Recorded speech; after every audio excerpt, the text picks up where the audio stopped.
Hello, jambo. Tupige story mbili tatu hapa. Hivi unajisikiaje ukiitwa na akili kama kompyuta? Unajifili vipi? Unajifili vizuri eh? Sawa, acha tuzungumzie sasa kompyuta yenyewe ambayo unaambiwa na akili kama. Nini maana kompyuta? Kompyuta ni electronic device ambayo kazi yake ni kupokea data, kuchakata data na kuproduce au kutoa information. Hiyo ndo maana ya rahisi ya kompyuta. Lakini kompyuta huwa ina pati mbili. Ina pati ya software na pati ya hardware. Lakini kompyuta kwenye pati ya hardware haiwezi kufanya kazi bila uwepo wa software. Lakini tuzungumzie sasa nini maana ya software au program.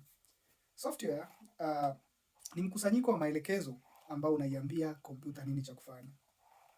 Kwa kompyuta haiwezi kufanya kazi bila kuambiwa nini cha kufanya. Je, hizo instruction au hayo maelekezo anatengeneza nani? Hayo maelekezo anatengeneza binadamu.